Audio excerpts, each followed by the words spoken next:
بسم اللہ الرحمن الرحیم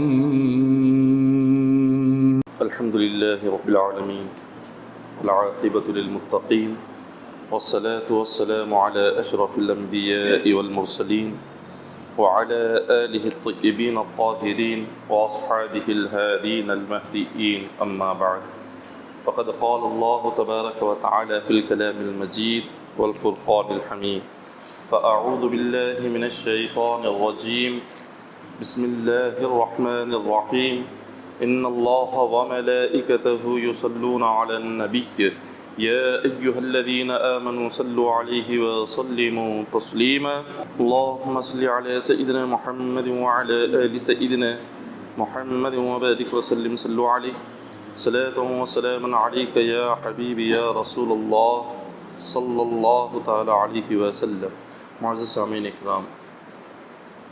کل حضرت مسلم بن عقیل رضی اللہ تعالی عنہ کے شہزادوں کی شہادت کا ذکر کیا گیا کہ کس طرح کوفہ والوں نے حضرت مسلم بن عقیل کو اور ان کے شہزادوں کو شہید کیا. یہ تمام واقعات کل ذکر کر دیے گئے. آج حضرت امام حسین رضی اللہ تعالی عنہ کے مکہ مکرمہ سے لے کر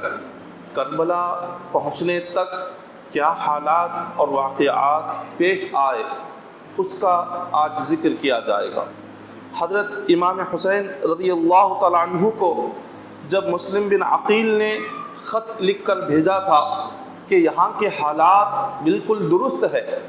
اور آپ یہاں تشریف لا سکتے ہیں، یہاں کے لوگ بالکل آپ سے عقیدت اور محبت رکھتے ہیں اور یزید کے خلاف جنگ کرنے کو تیار ہیں، تو حضرت مسلم بن عقیل نے پہلے ہی دن ان لوگوں کی محبت کو دیکھ کر یہ خط امام حسین کو لکھ کر بھیج دیا تھا. حضرت امام حسین رضی اللہ تعالیٰ عنہ نے جیسے ہی ان کا خط پڑھا اس کے بعد آپ نے تیاری شروع کر دی. حضرت امام حسین رضی اللہ تعالیٰ عنہ آپ نے ذی الحجہ کی 8 تاریخ کو مکہ مکرمہ سے نکلنے کا ارادہ فرمایا. جب آپ نے اپنے تمام رشتہ داروں کو، دوست و احباب کو، گھر والوں کو سنایا کہ اب ہمیں مکہ مکرمہ سے کربلا کی طرف، کوفہ کی طرف جانا ہے، تو جیسے ہی آپ کے جو دوست و احباب تھے اور کئی سارے صحابہ اکرام تھے، ان لوگوں نے کہا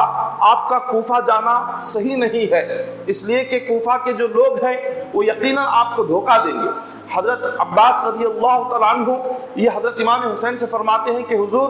آپ اگر کوفہ جا رہے ہیں تو میری یہ نصیحت ہے کہ آپ سب سے پہلے کوفے والوں سے یہ کہیں کہ فی الحال جو یزید نے جس کو گورنر بنا کر بھیجا ہے پہلے اس کو وہاں سے ہٹا دے، اور پھر جتنے یزید کے سپاہی وہاں پر موجود ہے ان تمام لوگوں کو کوفے سے ہٹا کر وہ سب سے پہلے اس جگہ کو خالی کرائیں، یزید کے قبضے سے کوفے کو پہلے باہر نکالے، اس کے بعد اگر آپ کوفہ جائیں گے تو یہ آپ کے حق میں بہتر ہوگا. وہ لوگ ابھی یزید کے گورنر کو کوفہ میں رکھے ہوئے ہیں اور کوفہ میں یزید کے تمام فوج موجود ہے، یزید کے سپاہی موجود ہے، ان سارے لوگوں کو رکھ کر آپ کو بلانے کا مطلب کیا ہے؟ کہیں ایسا نہ ہو کہ وہ لوگ آپ کا ساتھ چھوڑ دے، کہیں ایسا نہ ہو کہ وہ لوگ یزید کے ساتھ مل کر آپ کے خلاف جنگ کا اعلان کر دے، کہیں یہی لوگ آپ کے خلاف جا کر آپ کے لیے یہ لوگ تلوار نہ اٹھا لے. مجھے اس بات کا ڈر ہے، اسی لیے آپ کوفہ تشریف نہ لے جائیں. حضرت عباس رضی اللہ تعالیٰ عنہ نے اور دوسرے کئی سارے صحابہ اکرام نے حضرت امام حسین کو کوفہ جانے سے روکا. حضرت امام حسین رضی اللہ تعالیٰ عنہ نے ان سب کی بات سنی اور ارشاد فرمایا کہ اب میرے کوفہ جانے کا جو مقصد ہے وہ اس لیے نہیں کہ کوفہ کے لوگ میرا ساتھ دیتے ہیں یا نہیں دیتے یا اس لیے میں نہیں جا رہا. امام حسین فرماتے ہیں کہ آج میرے کوفہ جانے کا مقصد یہ ہے کہ اس وقت میں یزید قرآن اور حدیث کے احکامات کو ختم کر رہا ہے، سنتیں حضور علیہ السلام کی مٹائی جا رہی ہیں، دین کے نشانات کو مٹایا جا رہا ہے، دین کی قدروں کو پامال کیا جا رہا ہے. کوئی قرآن اور حدیث پر عمل کرنے کے لیے تیار نہیں ہے۔ اور یزید کے جو کارنامے ہیں، یزید کی جو حرکتیں ہیں، لوگ ان حرکتوں کو دیکھ کر دین سے بیزار ہو رہے ہیں، اسلام سے بیزار ہو رہے ہیں، قرآن و حدیث سے دور جا رہے ہیں۔ ایسے وقت میں اگر میں مکہ سے نکل کر یزید کے خلاف جنگ کا اعلان میں نے نہیں کیا، میں کوفہ نہیں گیا، تو پھر قیامت تک دین کی حفاظت نہیں ہو سکے گی، اسلام کی حفاظت نہیں ہو سکے گی، قرآن و حدیث کی حفاظت نہیں ہو سکے گی۔ آپ نے فرمایا آج مجھے صرف دین اور اسلام کی حفاظت کے لیے مکہ سے کوفہ کے لیے نکلنا ہے، چاہے کوئی میرا ساتھ دے یا نہ دے، کوئی میرے خلاف کرے، کوئی مخالفت کرے یا دھوکہ دے، جس طرح سے بھی کوفے والے میرے ساتھ سلوک کرے، لیکن میں نے یہ ارادہ کر لیا ہے دین مصطفیٰ کے لیے میں کسی بھی حالت میں کربلا کی طرف جاؤں گا، کوفہ کی طرف جاؤں گا۔ امام حسین رضی اللہ تعالیٰ عنہ نے جب مکمل ارادہ کر لیا اور اپنے تمام گھر والوں سے کہہ دیا کہ تیار ہو جاؤ، ہمیں کوفہ کی طرف نکلنا ہے، تو سارے گھر والے تیار ہو گئے۔ امام حسین رضی اللہ تعالیٰ عنہ ذی الحجہ کی 8 تاریخ کو کوفہ کے لیے روانہ ہوتے ہیں، اور آپ کے ساتھ جو لوگ تھے وہ تقریباً 72 لوگ تھے، 70 پر 2 لوگ امام حسین رضی اللہ تعالیٰ عنہ کے قافلے کے ساتھ تھے۔ ان 72 لوگوں میں کئی سارے بوڑھے بھی تھے، بچے بھی تھے، نوجوان بھی تھے، مرد بھی تھے، اور کئی سارے بیمار بھی تھے۔ امام حسین رضی اللہ تعالیٰ عنہ اس قافلے کو لے کر آپ کوفہ کی طرف روانہ ہوتے ہیں۔ امام حسین رضی اللہ تعالیٰ عنہ سے چند صحابہ کرام نے کہا اگر آپ کوفہ جانا چاہتے ہیں تو جائیں، مگر کچھ دن اور مکہ میں رک جائیں، کچھ دن اور مکہ میں رہیں، اس کے بعد کوفہ کا سفر کریں۔ امام حسین رضی اللہ تعالیٰ عنہ فرماتے ہیں میرے والد حضرت علی رضی اللہ تعالیٰ عنہ کی ایک بات مجھے یاد آ رہی ہے۔ حضرت علی رضی اللہ تعالیٰ عنہ نے ارشاد فرمایا کہ میرے خاندان کے ایک نوجوان کی وجہ سے مکے کی سرزمین پر معصوموں کا خون بہایا جائے گا۔ امام حسین فرماتے ہیں میں سمجھتا ہوں کہ وہ فرمان شاید میرے والد نے میرے لیے کہا ہوگا، اگر میں یہاں رکوں گا تو یزید مجھے قیدی کرنے کے لیے، گرفتار کرنے کے لیے اپنے سپاہیوں کو بھیجے گا، اور مکہ میں جو لوگ میرے چاہنے والے ہیں وہ یزید کی فوج کے خلاف جنگ کریں گے، اور میری وجہ سے یہاں پر معصوموں کا خون بہایا جائے گا۔ میں نہیں چاہتا کہ میری وجہ سے مکہ کی سرزمین پر کسی کا خون بہے، اسی لیے میں فوراً مکہ سے نکل رہا ہوں تاکہ یہاں کی زمین کی بے ادبی نہ ہو، اس شہر کی بے احترامی نہ ہو۔ یہ کہہ کر امام حسین رضی اللہ تعالیٰ عنہ آپ وہاں سے نکلتے ہیں، سارے خانوادے کو لے کر نکل رہے ہیں۔ جیسے امام حسین رضی اللہ تعالیٰ عنہ مکہ سے سفر کرتے کرتے آپ ایک مقام پر پہنچے جس کا نام صفاح ہے۔ صفاح نامی مقام پر امام حسین پہنچتے ہیں، اچانک ایک شاعر آپ کے سامنے سے آتا ہے جس کا نام فرزدق ہے۔ آپ اس شاعر سے فرماتے ہیں کہ بتا تم کہاں سے آ رہے ہو؟ وہ کہنے لگا کوفہ سے آ رہا ہوں۔ آپ نے پوچھا کوفہ کے کیا حالات ہے؟ تو اس نے کہا قلوب الناس معک وسیوفہم مع بنی امیہ۔ اس نے کہا کہ جو لوگوں کے دل ہیں آپ کے ساتھ ہے، مگر ان کی تلواریں یزید کے ساتھ ہے، ان کے دل تمہارے ساتھ، تلوار یزید کے ساتھ ہے۔ حضرت امام حسین رضی اللہ تعالیٰ عنہ نے جب یہ سنا تھوڑی دیر کے لیے خاموش رہ گئے، مگر اس نے کہا کہ جو کچھ بھی ہے اللہ کا فیصلہ ہوتا ہے، خدا چاہے تو ایک دن میں حالات بدل سکتا ہے، وہ جو چاہے کر سکتا ہے، آپ اپنے ارادے کو مضبوط کریں۔ اس نے دعا کی کہ اللہ تعالیٰ جس مقصد سے آپ نکلے ہیں اللہ اس مقصد سے آپ کو کامیابی عطا فرمائے، اور آپ نے جو سوچا ہے اللہ آپ کی مراد کو پورا فرمائے۔ اس نے دعا دعا دینے کے بعد امام حسین رضی اللہ تعالیٰ عنہ نے فرمایا کہ میں جو سوچ کر نکلا ہوں اگر اللہ میرے مقصد میں مجھے کامیابی عطا کرتا ہے میں اس کا شکر ادا کروں گا، اگر اللہ کا فیصلہ ہماری سوچ کے خلاف ہوگا، جو ہم نے سوچا ویسا نہ ہو اور اللہ کا فیصلہ ہمارے خلاف جائے گا تو بھی ہم اس کے فیصلے پر راضی رہیں گے۔ ہم نے اپنی زندگی اس کے حوالے کی ہے، وہ چاہے ہماری مدد بھی کرے تب بھی ہم اس کا شکر ادا کریں گے، اگر ہمارے خلاف بھی اللہ کا فیصلہ آئے تب بھی ہم اس سے راضی رہیں گے۔ آپ نے یہ کہا اور پھر آگے بڑھ گئے۔ امام حسین رضی اللہ تعالیٰ عنہ نے جب اپنا سفر مکہ مکرمہ سے کوفہ کی طرف آگے بڑھایا تو آپ کو راستے میں آپ کے بہنوئی حضرت جعفر رضی اللہ تعالیٰ عنہ نے اپنا خط بھیجا۔ حضرت جعفر رضی اللہ تعالیٰ عنہ اپنے دونوں بیٹے اور محمد کے ساتھ امام حسین کی طرف اپنا خط بھیجتے ہیں۔ امام حسین رضی اللہ تعالیٰ عنہ کا سفر آگے بڑھ رہا ہوتا ہے، آپ کے 2 بھانجے آتے ہیں، فرماتے ہیں کہ ابا حضور نے آپ کے لیے خط بھیجا، اس خط میں لکھا ہوا تھا کہ حسین آپ جیسے ہی میرا خط لے لے فوراً کھڑے ہو جائیں، سفر کو آگے نہ بڑھائیں، مجھے ڈر ہے کہ اس سفر میں آپ کو بہت تکلیف دی جائے گی۔ امام حسین رضی اللہ تعالیٰ عنہ نے اپنا قافلہ روک دیا، اور حضرت جعفر نے اس خط میں لکھا تھا کہ میں پیچھے ہی اس خط کے بعد میں خود وہاں آ رہا ہوں، آپ تھوڑی دیر کے لیے اپنا قافلہ روک دیں۔ امام حسین رضی اللہ تعالیٰ عنہ اپنے بھانجوں کے اس خط کو پڑھ کر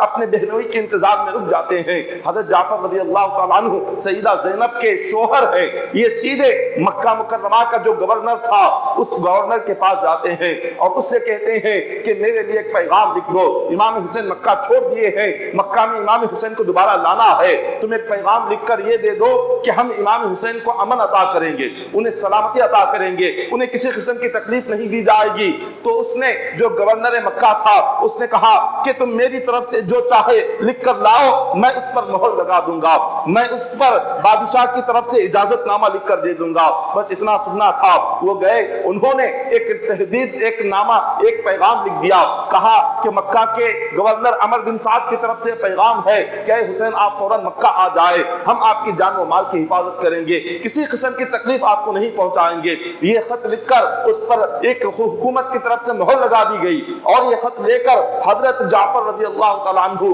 اس گورنر مکہ سے کہتے ہیں اے عمر بن سعد میں جا رہا ہوں، میرے ساتھ کسی ایک آدمی کو بھیج دے تاکہ امام حسین کو یقین ہو جائے کہ مکہ میں انہیں کسی قسم کی تکلیف نہیں پہنچائی جائے گی، مکہ میں ان کی جان کی سلامتی ہوگی، ان کے مال کی سلامتی ہوگی، ان کے اولاد کی سلامتی ہوگی۔ تو عمر بن سعد نے اپنے بھائی کو بھیجا، کہا کہ تم جاؤ جعفر کے ساتھ امام حسین سے کہو کہ واپس وہ مکہ آ جائے، انہیں کسی قسم کی پریشانی نہیں ہوگی، ہم ان کی ضمانت لیتے ہیں، ہم وعدہ کرتے ہیں۔ بس اتنا کہنا تھا۔ حضرت جعفر عمر بن سعد کے بھائی یحییٰ کو اپنے ساتھ لے کر فوراً آپ مکہ سے کوفہ کی طرف نکلتے ہیں۔ راستے میں ایک مقام پر جہاں امام حسین کا قافلہ تھا وہاں گئے، امام حسین سے فرمایا کہ حضور آپ واپس آ جائیں، یہ دیکھیے مکہ کے گورنر نے آپ کے لیے لکھ کر بھیجا ہے، عمر بن سعد نے خود اس پر مہر لگا دی ہے کہ آپ کی ہر طرح سے حفاظت کی جائے گی، آپ کو کسی قسم کی تکلیف نہیں ہوگی، آپ واپس تشریف لائیں۔ حضرت امام حسین رضی اللہ تعالیٰ عنہ نے جب یہ ساری باتیں سنی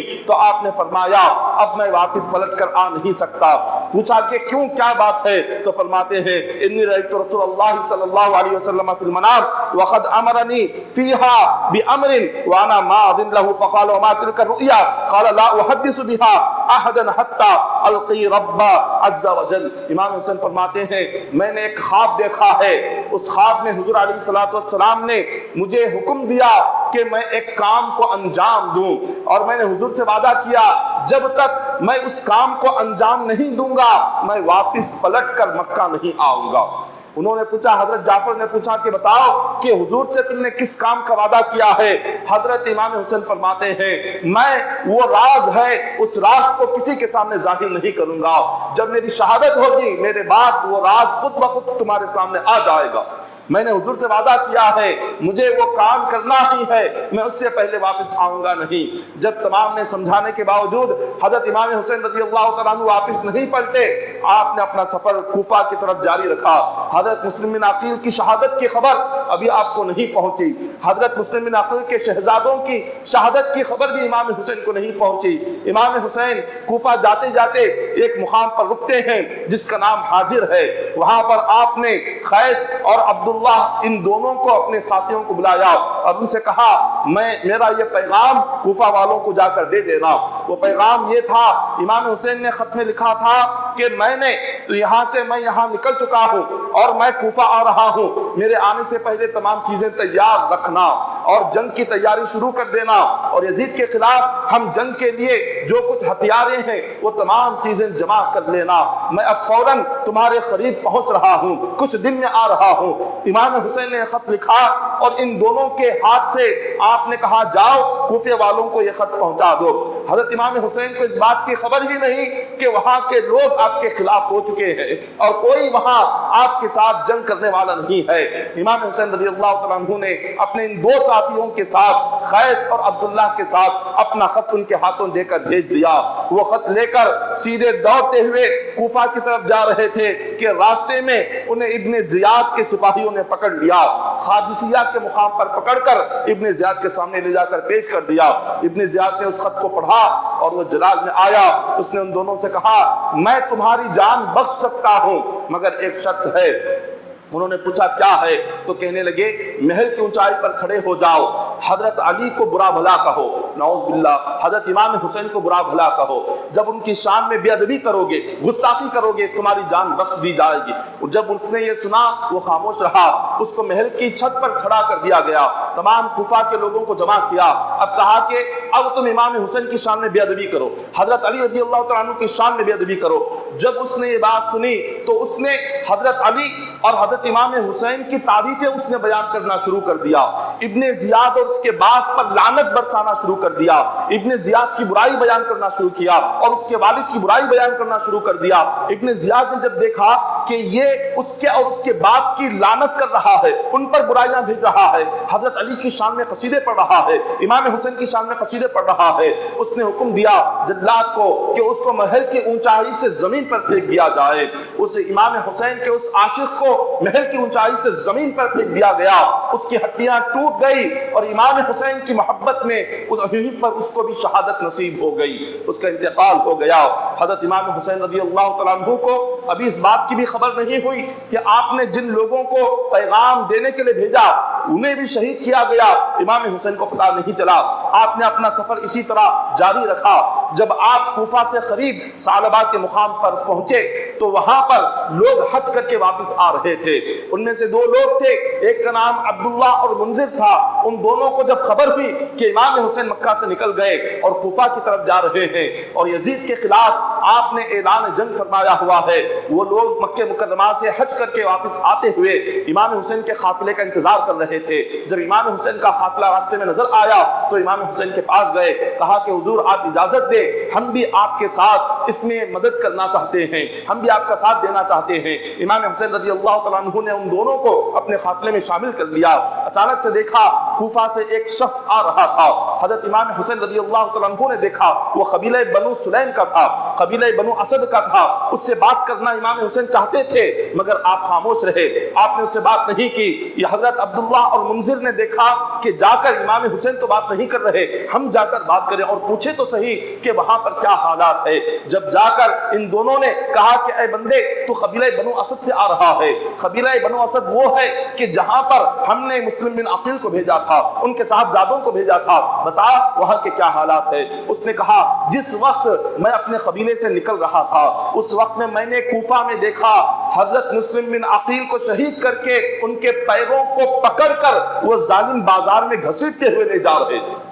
امام مسلم بن عقیل کے ساتھ اور آپ کے جسم کے ساتھ اتنا بدترین سلوک کیا گیا کہ آپ کے جسم مبارک سے سر کو جدا کیا گیا اور آپ کے جسم کو پیروں سے گھسیٹتے ہوئے سرے بازار لے جایا گیا۔ اس اولاد رسول کو امام حسین کے بھائی کے جسم کے ساتھ اتنا بدترین سلوک، اتنا بے ادبی والا سلوک کیا گیا۔ اب اس کے بعد وہ کہتے ہیں جب انہوں نے یہ بات سن لی فوراً امام حسین کے پاس آئے، عرض کرنے لگے کہ حضور کیا آپ کو خبر ہے آپ کے چچا زاد بھائی مسلم بن عقیل اور ان کی اولادیں ظالموں نے دونوں کو بھی شہید کر دیا ہے، ان میں سے کوئی باقی نہیں۔ حضرت امام حسین رضی اللہ تعالیٰ عنہ بالکل کوفہ کے قریب پہنچنے کے بعد جب آپ کو اس بات کی خبر ہوئی کہ کوفہ کے حالات بدل گئے اور لوگ وہاں کے بے وفا ہو گئے اور آپ کے چچا زاد بھائی کو ان کے اولادوں کو شہید کر دیا، امام حسین کو کافی غم پہنچا۔ آپ نے کئی مرتبہ انا للہ و انا الیہ راجعون پڑھتے رہے، کئی مرتبہ آپ پڑھتے رہے۔ اس کے بعد عبداللہ اور منذر یہ دونوں آپ کے ساتھی کہنے لگے کہ حضور ہماری یہ درخواست ہے کہ آپ یہاں سے واپس لوٹ جائیں، آپ کوفہ نہ جائیں، اس لیے کہ اتنے حالات بدل چکے ہیں، اب ڈر ہے اگر آپ وہاں پر جائیں گے تو کہیں آپ کے ساتھ کوئی بڑا معاملہ نہ ہو جائے۔ حضرت امام حسین رضی اللہ تعالیٰ عنہ کے ساتھ ان کے ایک اور بھائی جن کا نام حضرت عقیل ہے وہ تھے، انہوں نے فرمایا کہ ہم اپنے مسلم بن عقیل بھائی کی شہادت کا بدلہ لیے بغیر نہیں جائیں گے۔ ہم یا تو اپنے بھائی کی شہادت کا بدلہ لیں گے اور اس سے پہلے ہم اس مقام کو نہیں چھوڑیں گے۔ اور آپ کے چند ساتھیوں نے کہا کہ حضور ہم کوفہ تشریف لے جائیں گے۔ حضرت مسلم بن عقیل تو آپ کے چچا زاد بھائی تھے، آج جو لوگ آپ کے خلاف ہیں اگر آپ کا چہرہ دیکھ لیں گے اور آپ کے ساتھ کچھ باتیں سن لیں گے، آپ کے ساتھ بیٹھیں گے تو ان کا دل بدل جائے گا، ان کا ذہن بدل جائے گا، وہ آپ کے ساتھ ہو جائیں گے۔ ہم وہاں پر چل کر دیکھیں تو صحیح کیا حالات ہے، ہم تو صرف لوگوں سے باتیں سن رہے ہیں۔ بس آدھے لوگوں نے یہ بات کہی، حضرت امام حسین رضی اللہ تعالیٰ عنہ نے سب کی باتیں سن لی۔ اس کے بعد انہوں نے اپنے چند ساتھیوں سے جتنے قافلے میں تھے ان لوگوں سے کہا کہ چند لوگ جو درمیانی راستے میں امام حسین کے ساتھ آ گئے تھے، قافلہ جن جن دیہات اور خریوں سے گزرتا تھا ان خریے کے لوگ، دیہات کے لوگ بھی امام حسین کے ساتھ قافلے میں جڑ گئے تھے۔ یہ سوچ کر کہ امام حسین ایک ایسے شہر میں جا رہے ہیں جہاں پر لوگ ان کا ساتھ دینے والے ہیں، ان کی مدد کرنے والے ہیں اور ان کے ساتھ مل کر یزید کے خلاف جنگ کرنے والے ہیں، یہ سوچ کر چند لوگ آپ کے ساتھ ہو گئے تھے۔ امام حسین نے راستے میں اپنا قافلہ روکا اور کہا کہ ہم جہاں جا رہے ہیں وہاں کوئی ہماری مدد کرنے والا نہیں ہے، کوئی ہمارا ساتھی نہیں ہے، ہمیں تنہا ہی جان کی بازی لگا کر جنگ کرنا ہے۔ اگر آپ میں سے جو کوئی واپس جانا چاہتا ہے وہ جا سکتا ہے، اس کے لیے کسی قسم کی کوئی کوتاہی نہیں، اس کے لیے کسی قسم کا الزام نہیں، ہم اس کو برا نہیں کہیں گے۔ امام حسین نے جب یہ کہا تو جتنے لوگ راستے میں آپ کے ساتھ مل گئے تھے، دیہات اور قریے کے لوگ تھے، ان لوگوں نے ساتھ چھوڑ دیا، واپس چلے گئے اور جتنے مکہ سے نکلے تھے اتنے ہی لوگ امام حسین کے ساتھ رہ گئے۔ یعنی جو 72 لوگ جو مکہ سے آئے تھے وہی 72-70 پر 2 لوگ امام حسین کے ساتھ رہے، باقی کے سارے جو راستے میں مل گئے تھے آ رہے تھے وہ سارے کے سارے واپس اپنے اپنے مقامات کی طرف چلے گئے۔ حضرت امام حسین رضی اللہ تعالیٰ عنہ اپنا سفر اسی طرح آپ نے کوفہ کی طرف جاری رکھا، کوہ ذی حشم کے مقام پر پہنچے جو بالکل کوفہ سے کافی دوری پر تھا، بس چند کلومیٹر تھے آپ کو کوفہ پہنچنا تھا۔ آپ جیسی وہاں پر پہنچے ایک شخص آیا جس کا نام حر بن یزید تھا، اس کے ساتھ 1000 کی فوج تھی۔ اس نے کہا کہ اے امام حسین، ابن زیاد نے مجھے اس کام کے لیے بھیجا ہے کہ میں آپ کو گرفتار کروں اور آپ کو گرفتار کر کے اس کی بارگاہ میں اس کے دربار میں پیش کروں، اس لیے ابن زیاد نے مجھے بھیجا ہے، 1000 کی فوج بھی میرے ساتھ ہے۔ حضرت امام حسین رضی اللہ تعالیٰ عنہ نے جب یہ دیکھا اتنے میں نماز ظہر کا وقت ہوا، آپ نے نماز ظہر پڑھائی تو اس شخص نے آپ کے پیچھے نماز ظہر ادا کی، پھر نماز عصر کا وقت ہوا، امام حسین نے ہی نماز پڑھائی، حر بن یزید اس شخص نے آپ کے پیچھے ہی نماز ادا کی۔ اس کے بعد امام حسین کھڑے ہو گئے، آپ نے خطبہ دیا، ارشاد فرمایا کہ لوگوں، اللہ رسول کے حکم کے خلاف کوئی کام نہ کرنا، ظالم کا ساتھ نہ دینا، ظلم کے خلاف آواز اٹھانا، اور جو گناہگار جو تمہارا خلیفہ ہے اس خلیفہ کی بیعت کو توڑ دو اور اس کو اپنا خلیفہ نہ مانو اور جنگ کے لیے تیار ہو جاؤ۔ امام حسین نے یہ ساری باتیں اپنے خطبے میں کہی اور پھر کہا کہ ہم یہاں پر اپنی طرف سے نہیں آئے ہیں، کوفہ کے لوگوں نے ہمیں خط لکھ کر بلایا ہے، کوفہ کے لوگوں کے کئی سارے خط آئے، اس کے بعد ہم یہاں پر آئے ہوئے ہیں۔ حر بن یزید نے کہا کہ حضور کس نے آپ کو خط لکھا ہمیں پتہ نہیں ہے، ہم تو ان لوگوں میں سے نہیں جس نے خط لکھ کر بلایا ہے۔ حضرت امام حسین نے جب یہ خبر سنی تو آپ کے پاس 2 تھیلے بھر کر خط تھے، آپ نے وہ سارے حر بن یزید کے سامنے ڈال دیے، کہا کہ دیکھو یہ سارے خط آئے ہوئے ہیں، وہ پڑھ کر بھی سنائے۔ حر بن یزید نے کہا کہ مجھے تو اس بات کی خبر نہیں ہے، ابن زیاد نے اتنا کہا ہے جہاں آپ مل جائے آپ کو پکڑ لیں اور ابن زیاد کے سامنے لے جا کر پیش کرے، بس یہی مجھے حکم ملا ہے، میں اس کے سوا اور کوئی بات نہیں جانتا۔ جب حضور علیہ السلام کے نواسے کے ساتھ حر بن یزید نے اس طرح کی بات کی، امام حسین رضی اللہ تعالیٰ عنہ آپ نے بھی اس سے باتیں کرنا شروع کر دیا۔ آپ نے کہا اگر یہ کوفہ والے مجھے نہیں چاہتے میں واپس مکہ چلا جاؤں گا اور واپس اپنے مقام پر پہنچ جاؤں گا۔ حر بن یزید نے کہا میں اس کی اجازت نہیں دے سکتا۔ امام حسین رضی اللہ تعالیٰ عنہ آپ اپنی سواری پر سوار ہوتے ہیں، سواری پر سوار ہو کر اپنے قافلے سے کہتے ہیں کہ اے میرے قافلے والوں، چلو ہم ایک دوسرا راستہ اختیار کرتے ہیں، ایک دوسرے سفر پر نکلتے ہیں۔ حر بن یزید آ کر آپ کے سامنے کھڑا ہو جاتا ہے، کہتا ہے کہ نہیں۔ ابن زیاد نے کہا آپ کے پیچھے لگا رہوں، آپ کو کہیں جانے نہ دوں۔ امام حسین فرماتے ہیں اے حر بن یزید یہ تو کیا کر رہا ہے، میں نواسہ رسول ہوں، میرے ساتھ کیسے پیش آ رہا ہے، میرے راستے کو تو نے روک دیا، مجھے آگے بڑھنے نہیں دے رہا ہے۔ اس نے کہا تھوڑی دیر آپ یہاں پر رک جائیں، آپ نہ کوفہ کے راستے پر جائیں نہ مکہ اور مدینہ کے راستے پر جائیں،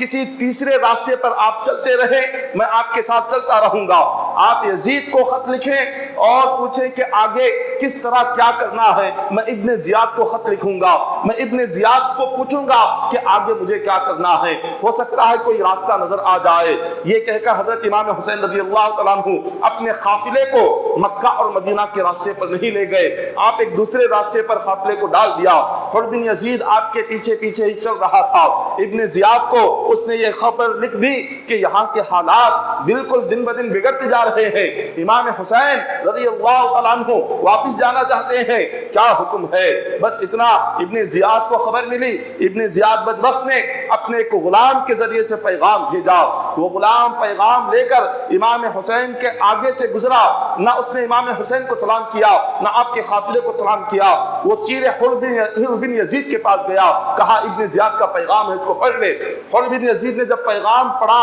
اس میں لکھا ہوا تھا جیسے ہی یہ پیغام مل جائے حسین اور حسین کے ساتھیوں پر سختی کرنا شروع کر دینا اور نرمی نہ کرنا، محبت سے بات نہ کرنا، ایک ایسے مقام پر انہیں رکانا کہ جس مقام پر نہ کوئی دیوار ہو، نہ کوئی بستی آباد ہو، نہ وہاں پانی کا انتظام ہو، نہ وہاں پر درخت ہو، بالکل ایسا کھلا میدان ہو کہ کسی چیز کی سہولت وہاں پر نہ ہو، ایسی جگہ حسین اور ساتھیوں کو رکانا، اس سے آگے بڑھنے نہ دینا۔ جب امام حسین کو حر بن یزید نے پیغام سنایا کہ ابن زیاد کا یہ پیغام ہے، آپ کے ساتھیوں نے کہا کہ نہیں، ہم غازریہ اور شفویہ مقام پر رکیں گے۔ تو حر بن یزید نے کہا کہ نہیں، اب وہ مقامات بڑے ٹھنڈے ہیں، وہاں پر درخت ہے، پانی کے انتظامات ہے۔ ابن زیاد نے کہا ایسی جگہ پر آپ کو لے کر جانا ہی نہیں ہے، جہاں پر آپ کو سہولت ملے، جہاں پر آپ کو راحت ملے، جہاں پر آپ کو سکون ملے۔ تو پوچھا کیا کریں؟ کہا یہاں قریب میں ایک میدان ہے، اس میدان میں جا کر رکتے ہیں۔ وہاں پر جا کر دیکھا کوفہ کے قریب ایک مقام جس کا نام نینوا ہے، اس نئے مقام کے پاس گئے، دیکھا ایک کھلا ہوا میدان ہے، نہ درخت ہے، نہ کوئی دیوار کا سایہ ہے، نہ وہاں پر کہیں دور دور تک کا نہ کوئی بستی ہے، نہ کوئی انسان نظر آ رہا ہے۔ حضرت امام حسین رضی اللہ تعالیٰ عنہ کو اسی مقام پر رکا دیا گیا۔ حر بن یزید نے کہا آپ یہیں پر رک جائے، اور ابن زیاد کا حکم ہے آپ کو اس میدان سے آگے بڑھنے نہ دیا جائے۔ 2 محرم تھی، 2 محرم کا امام حسین رضی اللہ تعالیٰ عنہ کو اس نینوا کے میدان پر رکا دیا گیا۔ امام حسین نے فرمایا کہ یہیں پر کچھ دن ہم رکتے ہیں، دیکھتے ہیں آگے کے حالات کیا ہوں گے۔ امام حسین رضی اللہ تعالیٰ عنہ اپنی سواری سے اترے اور آپ نے اپنے قافلے کو تمام لوگوں سے کہا تم بھی سواریوں سے نیچے اتر جاؤ۔ سارے لوگ سواریوں سے نیچے اتر جاتے ہیں۔ امام حسین دیکھتے ہیں خوفناک ہوائیں چل رہی ہے، اور جس سرزمین پر آپ کھڑے ہیں اس سرزمین پر سوائے غم کے اور سوائے تکلیف کے، سوائے مشکلات کے اور کچھ نظر نہیں آتا۔ امام حسین رضی اللہ تعالیٰ عنہ نے جب اس میدان کی ہواؤں کو دیکھا، بڑی مغموم ہوائیں ہیں، بڑی غم گداز ہوائیں ہیں، ایسی ہوائیں کہ جن ہواؤں کے چلنے میں بھی رونا ہے۔ ہوائیں چل بھی رہی ہیں تو بڑا ڈر لگ رہا ہے، بڑا خوف ہو رہا ہے۔ آپ نے لوگوں سے پوچھا کہ ہم جس مقام پر کھڑے ہوئے ہیں یہ کون سا مقام ہے، یہ کون سی جگہ ہے، اس کو کیا کہا جاتا ہے؟ لوگوں نے کہا کہ حسین آپ جس میدان کی سرزمین پر کھڑے ہیں اس سرزمین کا نام میدان کربلا ہے۔ حضرت امام حسین نے جب یہ نام سنا تو ارشاد فرمایا کہ اے میرے ساتھیوں، اے میرے گھر والوں، بس اپنے ڈیرے یہیں پر لگا دو، سواریوں سے نیچے اتر جاؤ، یہی وہ مقام ہے جہاں میری منزل مجھے ملنی ہے۔ میں جس راستے پر نکلا تھا، جو میری منزل تھی وہ منزل آ چکی ہے، تم سارے کے سارے اترو، اب اس سے آگے ہم بڑھ نہیں سکتے۔ حضرت امام حسین رضی اللہ تعالیٰ عنہ سیدہ زینب سے فرماتے ہیں کہ اے سیدہ زینب دیکھ لو، یہی وہ جگہ ہے کہ جہاں علی اکبر کی جوانی لٹنے والی ہے، یہی وہ جگہ ہے جہاں علی اصغر کے حلق میں تیر جانے والا ہے، یہی وہ مقام ہے کہ جہاں پر خواتین اہل بیت کے سروں سے چادروں کو کھینچا جائے گا، یہی وہ سرزمین ہے کہ جہاں پر حضرت بی بی سکینہ وہ پیاس سے تڑپ رہی ہوگی، یہی وہ مقام ہوگا کہ جہاں پر مجھے شہید کیا جائے گا، اب اس سے آگے ہماری کوئی دوسری منزل نہیں ہوگی۔ حضرت امام حسین رضی اللہ تعالیٰ عنہ آپ کو بچپن سے ہی یہ سنایا جا چکا تھا کہ ایک مقام آئے گا، ایک میدان ہوگا جہاں آپ کو شہادت دی جائے گی۔ وہ ایک شہادت کا مقام کیا ہوگا؟ یہ میدان کربلا کا نام امام حسین بچپن سے سنے آ رہے تھے۔ ایک حدیث پاک میں آتا ہے کہ حضرت ام الفضل رضی اللہ تعالی عنہ حضرت عباس رضی اللہ تعالی عنہ کی بیوی ہیں، وہ فرماتی ہیں کہ حضور علیہ الصلوۃ والسلام حضرت امام حسین رضی اللہ تعالی عنہ کے ساتھ آپ دوپہر کے وقت میں اپنے مکان میں امام حسین رضی اللہ تعالیٰ عنہ کھیل رہے تھے۔ حضور علیہ الصلوۃ والسلام نے انہیں اپنے گود میں لے لیا۔ آقا علیہ الصلوۃ والسلام کی آنکھوں سے لگاتار آنسو بہنے لگے۔ حضرت ام الفضل فرماتی ہیں کہ یا رسول اللہ صلی اللہ علیہ وسلم آپ اتنا کیوں رو رہے ہیں؟ حضور نے فرمایا میرے پاس جبرائیل امین آئے اور انہوں نے فرمایا ان امتی ستقتل ابنی ھذا۔ جبرائیل امین فرماتے ہیں کہ حضور آپ کے اس بیٹے کو آپ کی امت قتل کرنے والی ہے، اس بیٹے کو شہید کرنے والی ہے۔ امام حسین کا بچپن ہے، بچپن سے ہی آپ کی شہادت کی خبر سارے صحابہ کرام میں پھیل چکی تھی۔ حضرت انس بن مالک فرماتے ہیں حضور علیہ الصلوۃ والسلام کے پاس ایک دن بارش کا فرشتہ آیا۔ حضور علیہ الصلوۃ والسلام کی گود میں حضرت امام حسین بیٹھے ہوئے تھے۔ اس بارش کے فرشتے نے کہا کہ حضور کیا آپ حسین سے محبت رکھتے ہیں؟ حضور نے فرمایا میں حسین سے بے پناہ محبت کرتا ہوں۔ تو وہ بارش کا فرشتہ کہتا ہے کہ یا رسول اللہ صلی اللہ علیہ وسلم ان امتک ستقتلہ، آپ کی امت آپ کے اس بیٹے کو قتل کرنے والی ہے، شہید کرنے والی ہے۔ اس نے کہا کہ حضور میرے ہاتھ میں مٹی ہے، میں اس جگہ کی مٹی لایا ہوں کہ جس جگہ آپ کے اس بیٹے کو قتل کیا جائے گا۔ حضور علیہ الصلوۃ والسلام نے جب اس مٹی کو سونگھا تو فرمایا کہ اس مٹی سے تو غم اور بلا کی بو آ رہی ہے۔ کرب اور بلا کا مطلب یہ ہوتا ہے کہ مصیبت اور مشکلات اور غموں کی مٹی۔ حضور نے فرمایا اس سے تو غم اور مصیبت اور پریشانیوں کی بو آ رہی ہے۔ حضور علیہ الصلوۃ والسلام نے اس مٹی کو حضرت ام سلمہ کے ہاتھ میں دیا، فرمایا کہ ام سلمہ جس وقت یہ مٹی بدل جائے اور اس کا رنگ خون میں تبدیل ہو جائے تو سمجھ لینا کہ میرا حسین شہید ہو گیا ہے۔ حضرت ام سلمہ فرماتی ہے میں اس مٹی کو ایک شیشی میں بند کر کے رکھ دی اور ہر دن اس کو دیکھتی تھی کہ کب اس کا رنگ بدلے گا، کب وہ مٹی خون میں تبدیل ہوگی۔ تو فرماتی ہیں 10 محرم کا جو دن تھا، 10 محرم کے دن میں نے اس شیشی کو نکالا اور دیکھا تو وہ ساری مٹی خون میں تبدیل ہو چکی تھی۔ حضور علیہ الصلوۃ والسلام کی خدمت میں یہ بچپن سے امام حسین کو سنایا جا رہا تھا کہ تمہاری شہادت ہونے والی ہے۔ حضرت علی رضی اللہ تعالیٰ عنہ کو بھی آپ کی شہادت کی خبر تھی۔ حضرت علی جنگ صفین کے موقع پر آپ کربلا کے میدان سے گزرے تو اس وقت میں اپنے ساتھیوں سے کہا یہاں رک جاؤ، ساتھی رک گئے۔ حضرت علی رضی اللہ تعالیٰ عنہ نے میدان کربلا کو دیکھا اور اتنے آنسو بہائے، اتنے آنسو بہائے، جس زمین پر کھڑے تھے وہ زمین آپ کے آنسوؤں سے بھیگ گئی۔ ساتھیوں نے پوچھا کہ حضور کیا بات ہے، آپ اتنا کیوں آنسو بہا رہے ہیں؟ حضرت علی رضی اللہ تعالیٰ عنہ فرماتے ہیں کہ میرے ساتھیوں دیکھ لو، یہ جو جگہ ہے یہ وہی مقام ہے کہ ایک دن آئے گا یہاں حسین کی سواری بیٹھے گی، وہاں میری بیٹی زینب بیٹھے گی، وہاں علی اکبر کا لاشا ہوگا، یہاں امام قاسم کے جسم پر گھوڑے دوڑائے جائیں گے، یہاں حسین کا سر پڑا ہوگا، یہاں حسین کا جسم پڑا ہوگا۔ میں نے حضور سے سنا ہے کہ یہ وہی میدان ہے کہ جس میدان میں حسین بھوکا پیاسا شہید کیا جائے گا۔ حضرت علی رضی اللہ تعالیٰ عنہ کو آپ کی شہادت کی خبر تھی، حضرت فاطمہ الزہرا رضی اللہ تعالیٰ عنہ کو آپ کی شہادت کی خبر تھی، حضرت امام حسین رضی اللہ تعالیٰ عنہ کو خود شہید ہونے کی خبر تھی، حضرت امام حسن کو آپ کی شہادت کی خبر تھی۔ مگر سوال یہ پیدا ہوتا ہے جب سب کو پتا تھا امام حسین رضی اللہ تعالیٰ عنہ کو کتنی بے دردی کے ساتھ شہید کیا جائے گا، حضور علیہ الصلوۃ والسلام اگر دعا کر دیتے تو کیا اللہ تبارک و تعالیٰ یہ شہادت کو ٹال نہیں سکتا تھا؟ آقا علیہ الصلوۃ والسلام اگر دعا کر دیتے تو نبی کی دعا کبھی رد نہیں ہوتی، نبی کی ہر دعا اللہ قبول کرتا ہے۔ حضور علیہ الصلوۃ والسلام اگر دعا کے لیے ہاتھ اٹھاتے کہہ دیتے کہ مولا حسین کو شہید نہ کرنا اور حسین کو بھوکا پیاسا نہ رکھنا، حسین کے اولاد کو شہادت مت دینا، اگر یہ دعا حضور فرما دیتے تو یہ شہادت پیش نہیں آتی، نہ امام حسین اس تکالیف سے گزرتے، نہ بھوکے پیاسے رہتے، نہ آپ کے اولاد شہید کی جاتی۔ لیکن حضور علیہ الصلوۃ والسلام نے دعا نہیں فرمائی۔ جب حضرت علی کو پتا تھا، حضرت علی بھی تو دعا کر سکتے تھے کہ مولا میرے بیٹے پر وہ تکلیفیں نہ آئے، میرے بیٹے پر وہ مصیبتیں نہ آئے، میرے بیٹے پر ایسی مشکل وقت نہ آئے، لیکن حضرت علی نے بھی دعا نہیں کی۔ فاطمہ الزہرا رضی اللہ تعالی عنہا جو جنتی خواتین کی سردار ہے، آپ بھی تو دعا کر سکتی تھی، جبکہ آپ کو خود پتا تھا آپ کے بیٹے کے ساتھ کتنا بے دردی والا سلوک کیا جائے گا، آپ نے بھی دعا نہیں کی۔ وجہ کیا تھی؟ وجہ یہ تھی آقا علیہ السلام اور حضرت علی فاطمہ الزہرا ساری اہل بیت اور آل رسول سب کو پتا تھا امام حسین شہید ہونے والے ہیں، بھوکے پیاسے آپ کے گلے کو کاٹا جانے والا ہے، مگر اس کے ساتھ ساتھ ہر ایک یہ چاہتے تھے کہ امام حسین کی زندگی اور امام حسین کی شہادت قیامت تک آنے والے ہر مسلمان کے لیے ایک مثال بن جائے کہ جب کوئی مومن اپنی زندگی میں اگر وہ دیکھنا چاہے کہ صبر کیا ہے، تو حضور نے فرمایا کہ لوگوں اگر تم صبر دیکھنا چاہتے ہو حسین کی زندگی کو دیکھو، اس زندگی میں جو صبر ہے کائنات میں کہیں ایسا صبر نہیں ملے گا۔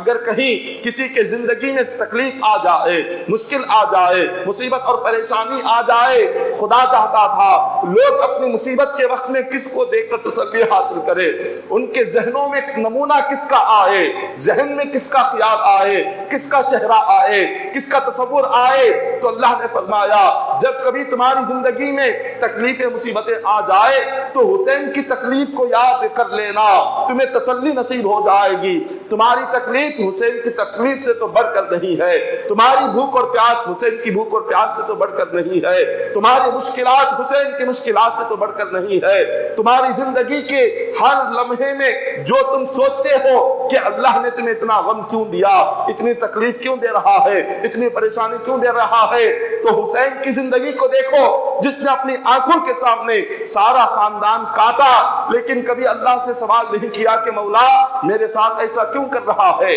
وہ میرے فیصلے پر راضی تھا۔ اللہ تعالیٰ نے امام حسین کی زندگی کو ایک نمونہ بنا دیا، ایک مثال بنا دیا، قیامت تک آنے والے ہر مسلمان کے لیے آپ کی شہادت ایک مثال بن گئی، اور فرمایا کہ دین پر چلنے کے لیے اور دین پر عمل کرنے کے لیے تمہارے لیے بہترین نمونہ حسین کا نمونہ ہے، بہترین نمونہ امام حسین کی زندگی ہے۔ ہر تکلیف اور ہر پریشانی، ہر مصیبت میں تمہارے لیے ان کی زندگی صبر کے لیے کام آئے گی۔ اگر امام حسین کی شہادت نہ ہوتی تو امت کس کو نمونہ بناتی، امت کے لیے مثال کیا ہوتی، ہمارے لیے کیا مثال ہوتی، اپنی زندگیوں میں صبر کے لیے مثال کون سی ہوتی، تکلیفوں اور مشکلات اور مصیبتوں کے وقت میں ہمیں کیا کرنا چاہیے، اس کے لیے ہمیں مثال کیا ہوتی۔ آج ہماری زندگیوں میں تھوڑی سی مشکل کیوں نہ آ جائے، ہم کہتے ہیں اللہ نے ہمارے ساتھ کیسا کر دیا، اللہ نے ہمارے ساتھ ایسا کیوں کیا، اللہ تعالیٰ نے وہاں فلاں کو یہ دیا، اللہ نے مجھے ایسا کیوں رکھا ہے، ایسے خیالات آتے ہیں۔ تو یاد رکھو حضرت امام حسین سے بڑھ کر کس کا مقام ہے، جو اولاد رسول ہو اور اولاد رسول کے ساتھ جو سلوک ہوا، اولاد رسول کے ساتھ جس طرح سے تکالیف دیے گئے، انہوں نے تو کبھی اللہ سے نہیں کہا کہ مولا میرے ساتھ ایسا کیوں ہو رہا ہے، مولا مجھے اتنی تکلیف کیوں ہو رہی ہے، مولا اتنی پریشانی کیوں دے رہا ہے، مجھے بھوکا کیوں رکھ رہا ہے، پیاسا کیوں رکھ رہا ہے، یہ نہیں کہا، بلکہ یہ کہا کہ اے مالک و مولا تیرا فیصلہ جو ہوگا تیرے فیصلے پر میں راضی رہوں گا، تیرا فیصلہ جو ہوگا، تیری خوشی مولا اگر میری شہادت میں ہے تو میری خوشی بھی شہید ہونے میں ہے۔ یہ حضرت امام حسین رضی اللہ تعالیٰ عنہ کا نظریہ تھا، اسی لیے آپ نے دعا نہیں مانگی۔ پھر آگے بیان کیا جاتا ہے کہ حضرت امام حسین رضی اللہ تعالیٰ عنہ 2 رمضان سے اسی طرح سے آپ کے ساتھ باتیں ہوتی رہی، لیکن کوئی نتیجہ نہیں نکلا۔ 2 محرم گزر گیا، پھر 3 محرم آیا، پھر 4 محرم آیا، یہاں ابن زیاد نے ایک اور قافلہ تیار کر دیا۔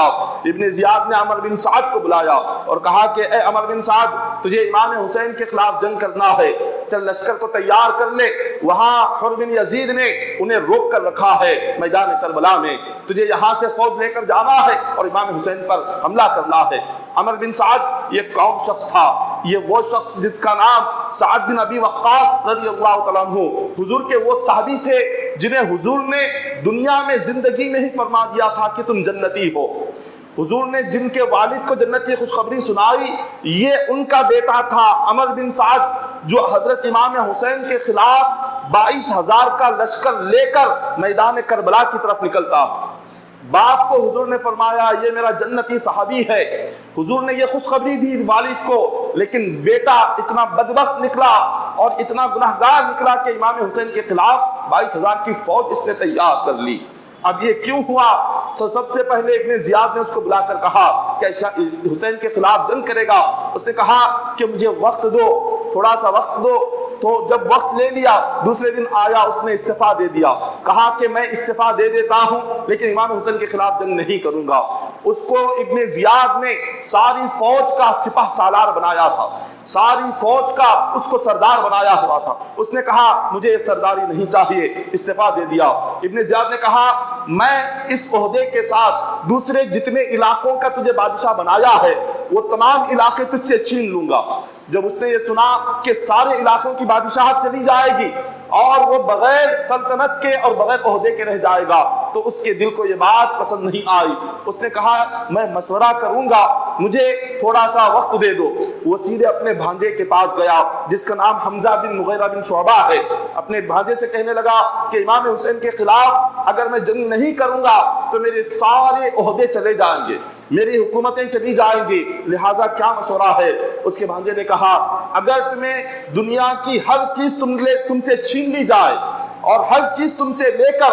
اور تمہیں بالکل ایک کسی سڑک کے کنارے چھوڑ دیا جائے تو اس کو قبول کر لینا، لیکن حسین کے خلاف تلوار نہ اٹھانا،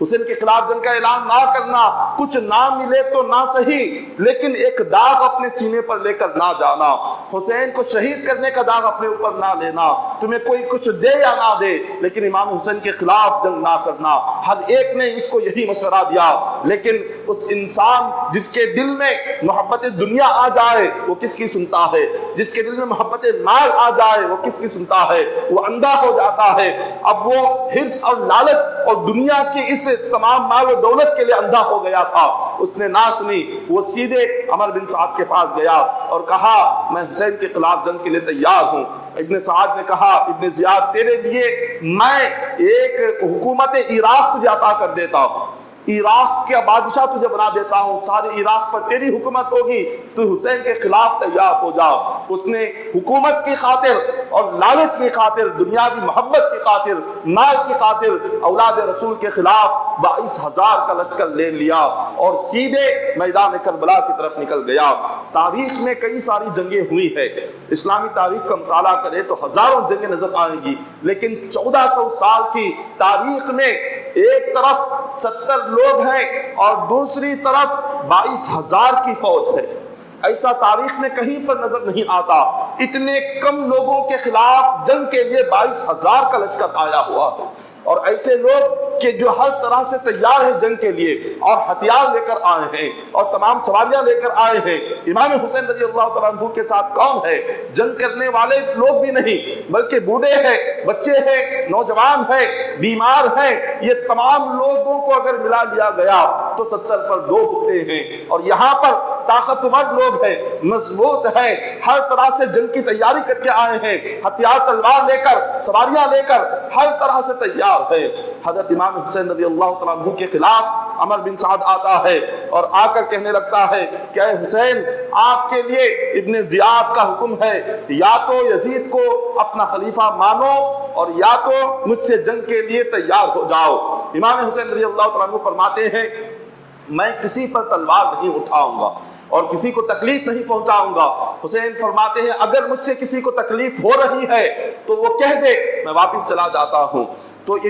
عمر بن سعد نے امام حسین کی بات سنی اور کہا کہ اللہ سے دعا کرو کہ اللہ تعالیٰ مجھے آپ کے خلاف جنگ کے لیے کھڑا نہ کرے، کوئی ایسی صورت بن جائے کہ بغیر جنگ کے یہ معاملہ حل ہو جائے۔ تو ابن زیاد کو عمر بن سعد نے خط لکھا، کہا امام حسین فرما رہے ہیں کہ وہ یہاں سے اگر بیزار ہیں، یہ لوگ تو واپس جانا چاہتے ہیں، اگر کسی کو پسند نہیں ہے یہاں آنا تو واپس اپنے مقام مکہ یا مدینہ چلے جائیں گے۔ جب یہ لکھ کر بھیجا تو عمر بن سعد نے کہنے لگا کہ یہ امام حسین رضی اللہ تعالیٰ عنہ سے کہو یہاں سے نہ جائے اور وہیں پر رہیں اور ان پر آج سے سختی شروع کر دو۔ 2 محرم سے 7 محرم سے بات ہوتی رہی مگر کوئی نتیجہ نہیں نکلا۔ ابن زیاد سے پھر ایک حکم آ گیا کہ امام حسین رضی اللہ تعالیٰ عنہ کے قافلے پر پانی کو بند کر دیا جائے۔ آپ کا جو قافلہ تھا یہ دریائے فرات کے کنارے پر آپ نے خیمے لگائے ہوئے تھے. کہا کہ دریائے فرات کا پانی وہاں سے گزرتا ہے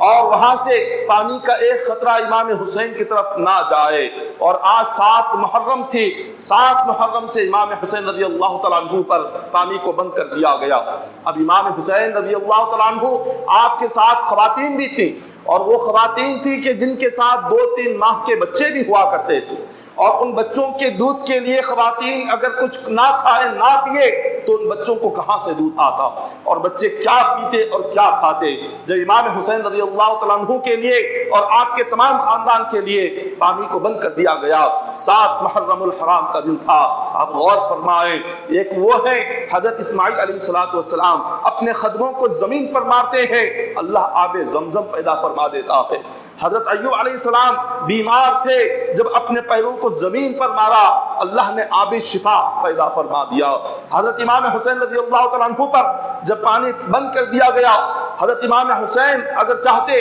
تو آپ میدان کربلا میں ایک ٹھوکر مار دیتے، اللہ تعالیٰ وہاں سے پانی کے چشمے جاری فرما دیتا. حضور علیہ السلام ایک قافلے کے ساتھ تھے، آپ نے اپنی انگلیوں سے پانی کے چشمے حضور نے جاری فرمائے. 1400 صحابہ اکرام حضور کے انگلیوں سے نکلنے والے پانی کو پی کر اپنی پیاس کو بجھایا. یہ اس نبی کے اولاد تھے. اگر امام حسین اگر چاہتے، اگر ایک اشارہ کر دیتے، اللہ تبارک و تعالی آب کوثر کو زمین پر بھیج دیتا، مگر آپ نے یہ نہیں کیا. کیوں نہیں کیا؟ امام حسین رضی اللہ تعالیٰ عنہ چاہتے تھے کہ یہ امت محمدیہ قیامت تک جو پیدا ہوگا اس بندے کو پتا چل جائے کہ جب کبھی تم اپنی زندگی میں کوئی پیاس کو دیکھو، بھوک کو دیکھو، تو میری بھوک کو یاد کرنا، میری پیاس کو یاد کرنا، اور یہ سوچنا تمہاری پیاس میری پیاس سے بڑھ کر نہیں ہے، تمہاری بھوک میری بھوک سے بڑھ کر نہیں ہے. جب میں اولاد رسول ہو کر اس بھوک اور پیاس کو میں نے برداشت کیا، صبر کیا، تو تم کیوں نہیں صبر کر سکتے؟ تم کیوں نہیں برداشت کر سکتے؟ آج ایک دن ہمارے کھانے میں کمی ہو جائے، پینے میں کمی ہو جائے، ایک رات کبھی ہم بھوکے سو جائے، تو اللہ کی ہم کتنی نافرمانی کرتے ہیں، کتنی ناشکری کرتے ہیں کہ اللہ نے ہمیں کیسے بھوکے پیاسے رکھ رہا ہے، اللہ نے ہمیں کیوں اتنی کمی کر رہا ہے. وہاں اولاد رسول ہے، وہاں پر جنتی نوجوانوں کے سردار امام حسین ہے، سیدہ زینب ہے، علی اکبر ہے، علی اصغر ہے، امام قاسم ہے، سارا خانوادہ مصطفیٰ ہے. سارے کے سارے بھوکے بھی ہیں، پیاسے بھی ہیں، ڈرے ہوئے بھی ہیں، اور اپنی شہر سے دور بھی ہیں. نہ کوئی غم گسار ہے، نہ کوئی غم خار ہے، نہ کوئی تسلی دینے والا ہے، نہ کوئی بات کرنے والا ہے. ایسی حالت میں اتنی تکالیف اور بھوک اور پیاس کے ساتھ رہنا یہ امت کے لیے ایک سب سے بڑا درد ہے اور عبرت ہے. ہمارے لیے ایک سبق ہے امام حسین کی زندگی سے، واقعہ کربلا سے، شہادت امام حسین سے، کہ وہ اولاد رسول ہو کر انہوں نے کبھی اللہ کی ناشکری نہیں کی، کبھی اللہ سے سوال نہیں کیا. آج ہم اپنی زندگی کے 1-2 تکلیف آ جائے تو پتہ نہیں اللہ کو کیا کیا کہتے ہیں، خدا کی بارگاہ میں کیسے ناشکری والے الفاظ کہتے ہیں. حضرت امام حسین رضی اللہ تعالیٰ عنہ نے جب دیکھا 7 محرم کو پانی بند کر دیا گیا ہے، تو آپ نے 8 محرم کو عمر بن سعد سے کہا میں تجھ سے کچھ بات کرنا چاہتا ہوں. تو عمر بن سعد اپنے ساتھ 20 سواروں کو لے کر میدان کربلا کے ایک کونے میں آ گیا. امام حسین اپنے 20 سواروں کو لے کر ایک کونے میں آ گئے، اور آپ نے اپنے ساتھیوں سے کہا تم لوگ دور چلے جاؤ. وہ دور چلے گئے. حضرت امام حسین عمر بن سعد سے کہتے ہیں اے عمر بن سعد، میں تیرے سامنے 3 باتیں رکھتا ہوں، تینوں میں سے کسی ایک کو قبول کر لینا. اس نے کہا کیا ہے؟ تو فرمایا سب سے پہلی بات یہ ہے ہم دونوں یہاں کوفہ سے کربلا سے یزید کے پاس ملک شام پہنچ جائیں گے. کوفہ سے لے کر ملک شام جو سیریا ہے وہاں یزید رہتا تھا دمشق میں. تو کہا یہ ابن زیاد کو چھوڑ دے، ابن زیاد کے حکم کو چھوڑ دے، تو اور میں دونوں سیدھے یہاں سے کوفہ یہاں سیریا چلے جائیں گے، ملک شام دمشق جائیں گے، اور یزید سے جو معاملہ ہوگا سامنے بیٹھ کر طے کر لیں گے، جو بھی معاملہ ہوگا، جو بات ہوگی. تو اس نے کہا اگر ابن زیاد کو اس بات کی خبر ہو گئی کہ میں نے اس کو بتائے بغیر، اس کو بولے بغیر آپ کو لے کر یزید کے پاس چلا گیا ہوں اور آپ وہاں بیٹھ کر یہ مسئلہ طے کر رہے ہیں، وہ تو میرا گھر گرا دے گا، میرے گھر کو برباد کر دے گا. امام حسین فرمانے لگے میں اس سے بہترین گھر تجھے تعمیر کر کے دوں گا. اس نے کہا میری زمین جائیدادیں ہیں، وہ زمین اور جائیدادوں پر قبضہ کر لے گا۔ امام حسین فرماتے ہیں مدینہ میں میری جو بھی زمین ہے وہ زمین میں تیرے حوالے کر دوں گا۔ اس نے کہا کہ نہیں، یہ مناسب نہیں ہے، میں ابن زیاد کے حکم کے بغیر سیدھے آپ کو لے کر یزید کے پاس چلا جاؤں، یہ میری جان کا خطرہ ہوگا۔ امام حسین نے کہا اگر یہ نہیں تو تیرے سے میں دوسرا مشورہ کرتا ہوں، دوسری بات کہتا ہوں۔ کہا کہ کیا ہے؟ تو کہنے لگا آپ نے اس سے فرمایا کہ میں مکہ یا مدینہ ان دونوں میں سے کسی ایک مقام پر میں نکل جاؤں گا۔ اس نے کہا یہ بھی نہیں ہو سکتا، اگر آپ مکہ اور مدینہ چلے گئے، یہاں سے اگر آپ نکل گئے وہاں جائیں گے اور وہاں آپ کے چاہنے والے ہوں گے، آپ ان کو لے کر پھر یزید کے خلاف جنگ کریں گے، تو یہ بات بھی صحیح نہیں ہے۔ تو امام حسین نے فرمایا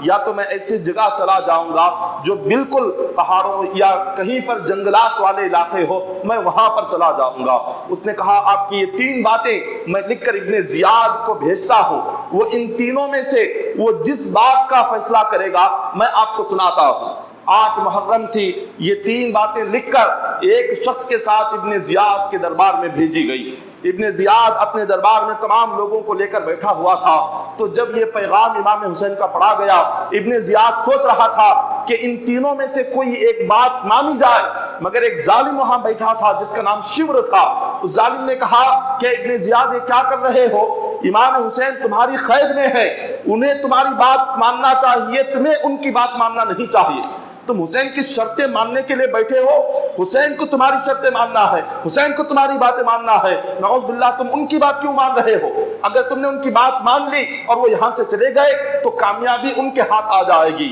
سلطنت ان کے ہاتھ آ جائے گی، حسین کے لیے یہ موقع دوبارہ نہیں ملے گا۔ انہیں قیدی بناؤ، ان پر سختی کرو، دو ہی باتیں کرو، یا تو کہو کہ یزید کو خلیفہ مانو، نہ ماننے کی صورت میں کہو کہ جنگ کے لیے تیار ہو جاؤ، یہ دو باتوں کے سوا کوئی تیسری بات بھی نہ ہو۔ ابن زیاد تو سوچ رہا تھا کہ امام حسین کے لیے ان تینوں باتوں میں کچھ کر دے، مگر اس شمر ظالم نے اس کے ذہن کو بدل دیا اور اس کو کہا کہ سختی پر اتر آؤ۔ جب ابن زیاد نے یہ سنا تو کہا کہ تیری بات بالکل صحیح ہے۔ اس نے پیغام لکھ کر شمر سے کہا اس پیغام کو لے جاؤ اور عمر بن سعد سے کہو یا تو امام حسین پر فوراً وہ جہاد کرے یا ظلم ان کے اوپر حملہ کرے، اگر جنگ نہ کرتا ہے تو وہ استعفیٰ دے دے، اس کو ہٹا دو اور اس کی جگہ تم فوج کے سردار بن کر تم جا کر امام حسین سے جنگ کرو۔ اس نے وہ پیغام لایا، شمر نے لا کر عمر بن سعد کو دیا۔ عمر بن سعد نے پڑھ کر کہا تو ہی وہ ظالم ہے جس نے ابن زیاد کو امام حسین کی بات ماننے سے روکا ہے، تو ہی وہ ظالم ہے جس نے حسین پر حملہ کرنے کے لیے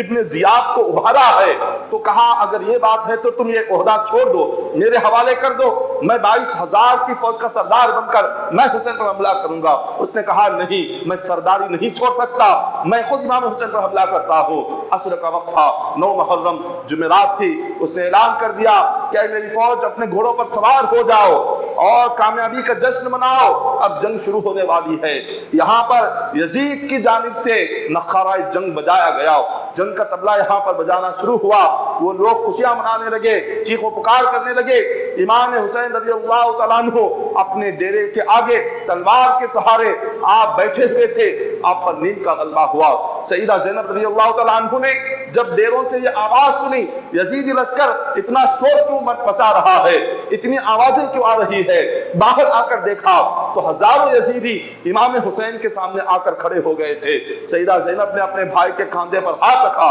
کہا کہ حسین دیکھو یہ لوگ کیا آئے ہوئے ہیں۔ امام حسین نے آنکھ کھولی، ہاتھ کھول کر سیدہ زینب سے فرماتے ہیں کہ بہن زینب میں نے ابھی ایک خواب دیکھا ہے۔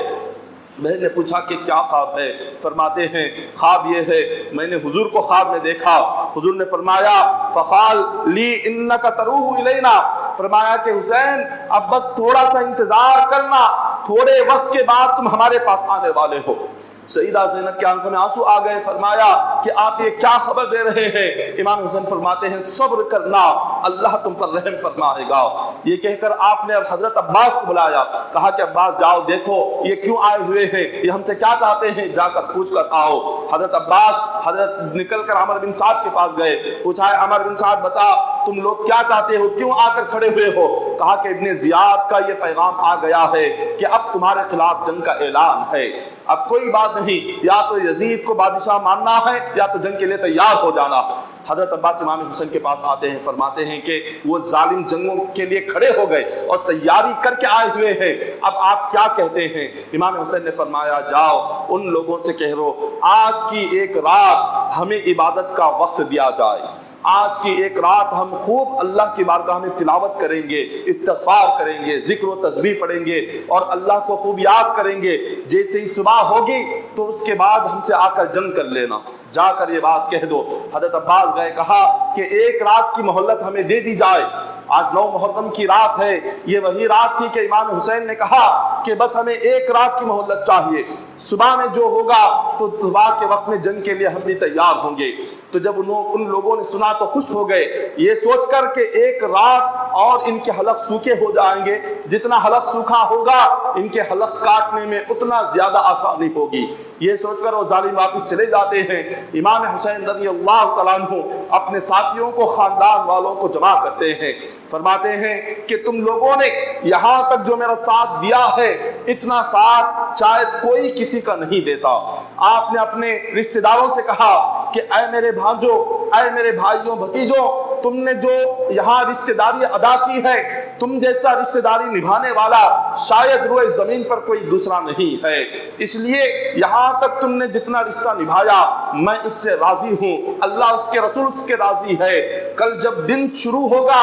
صبح سورج نکلتے ہی ان ظالموں کو میرے سر کی ضرورت پڑے گی، ان ظالموں کو میری شہادت ہوگی، یہ لوگ صرف مجھے شہید کرنا چاہتے ہیں، تمہارا ان سے کوئی تعلق نہیں ہے، لہٰذا آج کی رات تم لوگ اپنے اپنے گھر نکل جاؤ۔ آپ نے اپنے ساتھیوں سے کہا، مسلم بن عقیل کے بھائی تھے، خاندان کے لوگ تھے، آپ نے کہا اے مسلم بن عقیل کے گھر والوں، تمہارے بھائی نے جو شہادت دی ہے وہی شہادت میرے لیے کافی ہے، تم سب لوگ ابھی یہاں سے اٹھو اور میرے رشتہ داروں میں سے ایک ایک کا ہاتھ پکڑ کر مدینہ چلے جانا اور ہر ایک کو اپنے اپنے گھر پہنچا دینا۔ امام حسین رضی اللہ تعالیٰ عنہ نے ان سے کہا تم یہ نہ سوچنا کہ میں تمہارے تعلق سے کوئی غلط بات سوچوں گا، یہ سوچوں گا کہ تم نے میرا ساتھ کیوں چھوڑ دیا، تم نے ایسی جگہ مجھے تنہا چھوڑ کر کیوں جا رہے ہو، میں تم سے کوئی شکایت نہیں کرتا، میں تم سے ناراض نہیں ہوں، میں تم سے خوش ہو کر کہہ رہا ہوں، یہاں تک میرا ساتھ دینا یہی بہت بڑی بات ہے جو تم لوگ یہاں تک میرے ساتھ آئے، اب یہاں سے تم لوگ چلے جاؤ۔ اتنا کہا، کوئی ایک بھی امام حسین کے ساتھیوں میں نہیں اٹھا، آپ کے رشتہ داروں میں نہیں اٹھا۔ امام حسین نے دیکھا شاید یہ لوگ شرما رہے ہیں، یہ سوچ رہے ہیں کہ اگر یہاں سامنے سے اٹھ کر جائیں گے تو امام حسین کیا سمجھیں گے۔ امام حسین نے چراغ کی بتی کو گل کر دیا، چراغ کو بجھا دیا، یہ سوچ کر شاید اندھیرے میں ایک ایک کر کے لوگ نکل جائیں گے۔ تھوڑی دیر کے بعد جب دوبارہ سے چراغ جلایا تو دیکھا جتنے لوگ تھے اتنے ہی لوگ تھے، ایک بھی وہاں سے اٹھ کر نہیں گیا تھا، کوئی ایک بھی اٹھ کر نہیں گیا۔ امام حسین رضی اللہ تعالیٰ عنہ نے فرمایا کہ کیا ہو گیا؟ وہ لوگ کہنے لگے آج اگر آپ کو ایسے حالات میں میدان کربلا میں تنہا چھوڑ کر جائیں گے، کل قیامت کے دن حضور جب سوال کریں گے تو نے حسین کو کربلا میں تنہا کیوں مرنے کے لیے چھوڑ دیا، تو ہم حضور کو کیا جواب دیں گے؟ حضور علیہ السلام جب ہم سے پوچھ رہے تم نے اپنی دنیاوی عیش و آرام کے لیے چند دنوں کی زندگی کے لیے حسین کو ظالموں کے حوالے کر کر اپنی زندگی کے لیے واپس تم لوٹ آ گئے، تم نے ایسا کیوں کیا؟ تمہارے دل نے یہ کیسے گوارا کیا؟ تمہارے ایمان نے اس بات کو کیسے پسند کیا کہ حسین کو تنہا چھوڑو اور تم خود زندہ رہ جاؤ؟ تو ان لوگوں نے کہا کہ حضور اگر مریں گے تو آپ کے ساتھ، جئیں گے تو آپ کے ساتھ، وہ دن اللہ کبھی نہ دکھائے کہ جس دن آپ زمین پر نہ ہو اور ہم زمین پر ہو، اللہ وہ دن ہمیں نہ دکھائے، آپ سے پہلے ہم جائیں گے، جب ہماری شہادت ہوگی ہمارے بعد پھر آپ کی باری آئے گی۔ ان لوگوں نے جب یہ باتیں کی، حضرت امام حسین رضی اللہ تعالیٰ عنہ نے اللہ کا شکر ادا کیا، کہا کہ مولا تو نے ایسے ساتھی مجھے عطا فرمائے جو میرے لیے جان و مال قربان کر رہے ہیں، تیرا شکر ادا کرتا ہوں۔ اب کہا کہ لوگوں آج کی ایک رات ہے، پتہ نہیں کل صبح کا کیا حال ہوگا، چلو آج کی ایک رات خوب سجدہ کرتے ہیں۔ یہاں یزید کے لشکر میں سارے کے سارے جنگ کی تیاری کر رہے ہیں کہ صبح کیسے حملہ کرنا ہے، امام حسین کے جسم پر کیسے تلواریں چلانا ہے، نیزے کیسے چلانا ہے، تیر کیسے چلانا ہے، آپ کے اولادوں کو کیسے شہید کرنا ہے، یہاں جنگ کی تیاری کی باتیں ہو رہی ہے۔ لیکن امام حسین رضی اللہ تعالیٰ عنہ اپنے ساتھیوں سے فرماتے ہیں آج کی رات اللہ کو یاد کرنے کی رات ہے، قرآن پاک کی تلاوت کی رات ہے، توبہ و استغفار کی رات ہے، چلو خوب اللہ کی بارگاہ میں توبہ کرتے ہیں۔ استغفار کرتے ہیں، اللہ تبارک و تعالیٰ کو یاد کرتے ہیں، اور جب صبح ہوگی تو اس کے بعد ہم اللہ کی راہ میں اپنے آپ کو خطانے کے لیے، شہید ہونے کے لیے تیار ہو جائیں گے۔ ساری رات امام حسین اور آپ کے اولاد نے، آپ کے خاندان نے کیا کیا؟ ذکر کیا، قرآن کی تلاوت کی، تہجد پڑھی، نفل پڑھا، اور سب نے مل کر اللہ کی تسبیح بیان کی، ساری رات یہی چلتا رہا۔ یہ 9 محرم آج کا جو دن گزرنے کے بعد جو رات شروع ہو گئی، یوم عاشورہ کی رات تھی، یہ 10 محرم کی رات تھی۔ اس رات اہل بیت نے یہ کیا ہے، اہل بیت اطہار کا طریقہ یہ تھا، اور آج آپ غور کریں ہمارا طریقہ کیا ہے، آج ہمارا طریقہ کیا ہے۔ آج کی رات 10 محرم کی رات ہے، امام حسین کی شہادت پر ہزاروں کتابیں لکھی گئی، ساری کتابوں میں پڑھے، ہر کتاب میں یہی بات ہے کہ امام حسین نے آج کی رات صرف اللہ کی عبادت کی، سجدہ کیا، ذکر کیا، سارے بچوں کے ساتھ، بچوں کو لے کر، خواتین کے ساتھ ایک لمحہ سوئے نہیں۔ آج 10 محرم کی رات، اور آج ہم نے 10 محرم کی رات کیا کر دیا؟ آج ہم نے 10 محرم کی رات کو گانے بجانے کی رات ہم نے بنا دیا، آگ جلا کر آگ میں کودنے کی رات ہم نے بنا دیا۔ آج کی رات ہم نے امام حسین رضی اللہ تعالیٰ عنہ کی شہادت کا مذاق ہم نے بنا دیا، اور محرم کے نام پر ہم کس طرح کے اعمال کر رہے ہیں اور کس طرح کی آج حرکتیں ہو رہی ہیں امام حسین کی شہادت کا نام لے کر، امام حسین کی محبت کا نام لے کر، اور اولاد رسول کی شہادت کا نام لے کر۔ کیا انہوں نے یہی کیا تھا؟ کیا 10 محرم کی رات حضور کی اولاد نے اور ادواس رسول نے کیا یہی کیا تھا جو آج ہم کر رہے ہیں؟ ہرگز نہیں، یہ بالکل غلط ہے، حرام اور ناجائز ہے۔ 70 سے زائد علماء نے فتویٰ دیا ہے، ہندوستان سے علاوہ دوسرے ملکوں میں بھی، اور ہندوستان کے تقریباً 70 پر 5 علماء نے اپنے فتووں میں یہ لکھا ہے، ان کے فتوے ہیں کہ آج جس طریقے سے محرم کے نام پر جو آگ جلائی جاتی ہے، آگ میں کودا جاتا ہے، جو پنجے اٹھائے جاتے ہیں، یہ حرام ہے، ناجائز ہے، حرام ہے، ناجائز ہے، حرام ہے، ناجائز ہے۔ 70 پر 5 علماء کرام نے اپنی کتابوں میں لکھا ہے، یہ کتاب ہے خطبات محرم۔ آپ کو ایک دلیل دوں، آج اکثر محرم کے موقع پر شک میں پڑ جاتے ہیں کیا کرنا ہے، کیا یہ نہیں کرنا ہے، صحیح ہے یا غلط ہے۔ آپ سنیں خطبات محرم صفحہ نمبر 465 پر علماء کرام کی یہ تمام کے تمام فتوے ہیں۔ 70 پر 5 علماء کرام، اپنے وقت کے جلیل القدر علماء کرام، وہ سارے لکھتے ہیں کہ آج جس طریقے سے ہمارے ماحول میں جو رات کے وقت میں آگ جلانا اور آگ میں داخل ہونا اور پنجے بٹھانا، اٹھانا، اس کے سامنے منتیں مانگنا، گھوڑے چڑھانا، چاندی چڑھانا، وہاں پر دعا مانگنا اور وہاں پر جا کر مصیبتیں کی دور ہونے کی دعا کرنا، یہ ساری چیزیں ناجائز ہے، شریعت کے خلاف ہے، قرآن کے خلاف ہے، حرام ہے، یہ بالکل حرام ہے۔ کسی ایک عالم دین نے اپنے فتوے میں اس کو جائز نہیں کہا، کسی ایک عالم نے اس کو جائز نہیں کہا، تمام ہندوستان کے سارے علماء نے اپنی اپنی کتابوں میں اس کا ذکر کیا اور اس کو امت سے بچایا، امت کو کہا کہ تم کس طرف جا رہے ہو۔ غم حسین کا مطلب کیا ہے؟ امام حسین کی شہادت کا مطلب کیا ہے؟ کیا امام حسین کی شہادت کا مطلب یہ آج کی عاشورہ کی رات یہ گانے بجانے کرنا اور آگ سے کھیلنا اور پنجے اٹھانا اور یہ کہنا کہ اس کے جسم میں امام قاسم آ گئے ہیں، نعوذ باللہ، اس کے جسم میں امام حسین آ گئے ہیں، ارے اس کے جسم میں علی اکبر آ گئے ہیں، علی اصغر آ چکے ہیں، یہ کیسی جہالت والی باتیں ہیں؟ ارے امام حسین رضی اللہ تعالیٰ عنہ کون ہے؟ اور ایک جاہل جو